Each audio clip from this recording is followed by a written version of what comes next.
Hey, for a while now I've had the thought of making this a series, though I wasn't too convinced because I wasn't sure if I wanted to bring the spotlight into my projects this way. I've always been the type of person that likes to show rather than tell, and this kind of video would require me to talk a lot about my story and the contents of it. Then I realized that it's not like I have to spoil everything that's in the works. I will be using the series to pitch my ideas rather than detail everything this project has in store. And hopefully, along the way, I can motivate others to create stories of their own. This is a good way to introduce my audience to what I'm mainly about. And with that, I welcome you to the creation of a story. A blog dedicated to a story I am creating, called the Nex-O-Nauts.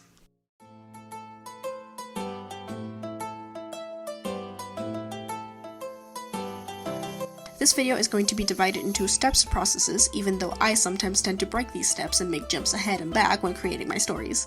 Artists aren't exactly the most organized people, and there's nothing wrong with your processes looking like a roller coaster instead of a straight line of steps and procedures. You can have an idea for a character before you have thought of a genre, and go from there.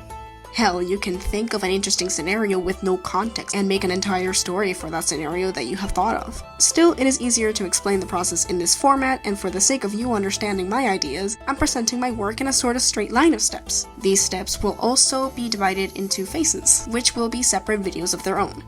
This video is the first phase, aka the birth of ideas.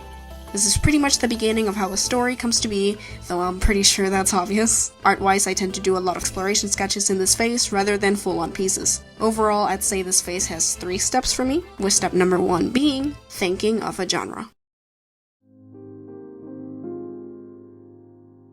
All comics, TV shows, movies, and media go into a sort of niche. In my opinion, at least. Choosing your genre also has a lot to do with what you would like your story's aesthetic, time period, and circumstance to be.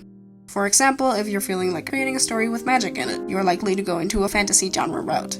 You want to involve space travel, sci-fi is a great genre. And as you go, you can mold the genre and change a few things if you need to. This all really has to do with a simple question: what do I want my story to be? You can also try mixing genres to your interests and see what you come up with. This is exactly what I've been doing for the Nex-O-Nauts. What started as a full-on fantasy idea has slowly formed into a mixture of a dystopian, modern-y story with certain fantasy aspects. Really, why I went and took such drastic changes was because I wanted to focus on a darker story that felt more grounded, yet I still wanted to keep a certain whimsy to it. This way, it can tackle more complex and realistic conflicts, yet still have space for a little bit of interesting lore. The story of the Nex-O-Nauts overall ends up mixing both genres and reshaping their molds a bit. Now that there is a sort of idea to go with, this is where I invoke the artist's secret tool: Pinterest.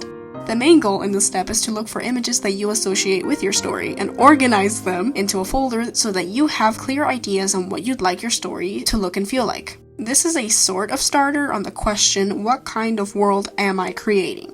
Organizing is really important. Please don't be like me. Before starting this video, half of my pins don't even have a folder that they go on. But now, the way that I'm putting my inspirations into folders is in several categories. I have one folder for the overall story, and specific folders for characters and important settings. This section is just a focus on the main folder though. The rest of the folders will be brought up on later videos, as inspiration will always be a starter to most of these steps. Right now, we are just tackling the general feel we want. So what in the world do I type for inspiration? Especially with something so specific as 2 mixed genres. I search both separately if I can't find anything with the 2 genres together, to be honest. Here were some of the searches that I used for the Nex-O-Naut folder. Overall, these are just ideas that I think will help me create the world, such as possible setting ideas, outfits, vehicles and assets, all that sort of fun stuff. I also wanted to include dark cities with overcrowding lights and modernization everywhere. I also included some bits of ancient ruins and several different cultural inspirations that will be implemented later. I knew that from the get-go that although this story will be focusing on one city, it holds a lot of multicultural inspiration with it. I also wanted this folder to be organized in a way that it felt like the more you scrolled, the more ruins and decay would be there. Just so that I remembered that there are layers to this world that are being covered by the modernization. Gathering visual inspiration also helps figure out future plot points if you haven't thought of that till now. And now that we have some visuals to help, what next? Now is a great time to start thinking of the plot, possible main characters, and information about this world. This is definitely not where I started thinking of characters for sure. In fact, I was one of those people that thought of characters beforehand. The Nex-O-Nauts has 4 main leads, and 2 of those came before the others. These would be Osgood and Avier. I will be talking more about them shortly. In fact, I started this project as a means to tell their story originally before expanding the duo into a chaotic team of mishap and trouble. The rest did come after I had gathered plenty of inspiration. Anywho, the main questions I was seeking to answer with this step were, okay, so what's the context of this world? Who is in this story? And why? I also began to come up with some thumbnails of the world as I figured this out. Here's the context that I have come up with till this point. The Nex-O-Nauts takes place in a far-off universe, similar to ours before a catastrophic event occurs. 7 supernatural beasts, which they call the 7 Wonders, the size of countries, come and split the lands and cause the world to completely reset its way of life. Several continents are either flooded, broken apart, or merged with others. Eventually, humanity would either tame or kill the beasts, and so they return to peace. The survivors of such events would go on to rebuild civilization, and a lot of what their culture would turn out to be would be based on what they went through during the attacks of the beasts and what beasts they faced against. But alas, humanity does what humanity does best, and eventually they return to political disputes, wars, and conquest over already populated land. The city of Nexum began as a result of these conflicts. It opened its doors for all who wanted to escape their country's disputes. For this reason, Nexum becomes known as the haven for refugees. Then, there began to be talk of a beast that had yet to be dealt with. A last foe that seemed to be stronger than the 7 Wonders, and that did not stay a hoax for long. Shortly after a sighting, it began to attack nations and sink kingdoms as the last 7 did. Nexum continued to grow, millions of people seeking shelter, so much so to the point it became a world power.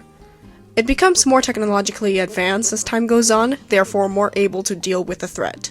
One day, the leader of Nexum proposes a deal with the rest of the nations. The beast can only be killed with the blood of its own kind. You trade us valuable artifacts that had a relation to the 7 Wonders, and we vow to protect you and your people. It seemed simple enough to just about anybody. Except Avier was not just anybody.